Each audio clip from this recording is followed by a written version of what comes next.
Sa mabuting balita ngayon, hinahamon tayo ni Jesus sa isang radikal na utos. Ibigin ninyo ang inyong mga kaaway at idalangin ninyo ang mga umuusig sa inyo upang kayo'y maging tunay na mga anak ng inyong amang nasa langit. Madaling magmahal sa mga taong mabait sa atin. Madaling ngumiti sa mga taong ngumingiti rin sa atin. Pero ang magmahal sa kaaway, iyan ang kakaibang pag-ibig na tanging sa Diyos lamang nagmumula. Ipinapakita ni Jesus ang halimbawa ng Ama. Pinasisikat niya ang araw sa mabuti at masama.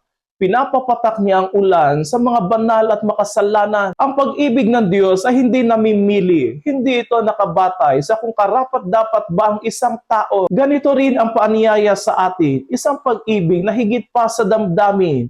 Pag-ibig na higit pa sa buti nga sa'yo mentality. Ang pag-ibig na Kristiyano ay hindi lang emosyon, ito ay desisyon. Sa buhay natin, maaaring ang kaaway natin ay hindi naman talaga literal na kalaban. Maaaring ito ang taong nanakit sa atin, ang nanira ng reputasyon natin, ang hindi nagbabayad ng utang sa atin, ang paulit-ulit na nananakit ng damdamin natin. Natural ang masaktan, natural ang maggalit. Ngunit ang pagiging Kristiyano ay hindi lamang tungkol sa pagsunod sa kung ano ang nakagisnan, kundi pagtugon sa tawag ng Diyos na magmahal. Sinabi ni Jesus, dapat kayo maging ganap, gaya ng inyong amang nasa langit. Ang pagiging ganap ay hindi nangangahulugang wala tayong pagkakamali, kundi tayo ay tunay sa pag-ibig. Ang tunay na kabanalan ay nasusukat sa kakayahang magmahal ng lubusan, kahit nasasaktan. Kapag tayo ay nagdarasal sa mga nanakit sa atin, unti-unting binabago ng Diyos ang ating puso. Hindi man agad nawawala ang sakit,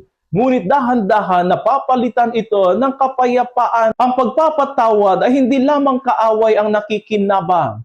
Ito ay kalayaan din para sa ating buhay. Bilang mga Kristiyano, hilingin natin ang biyaya ng isang pusong tulad ng Diyos. Pusong marunong umunawa, magpatawad at magmahal ng lubos. Sapagkat sa ganitong pag-ibig, tayo ay nagiging tunay na mga kawangis ng Diyos.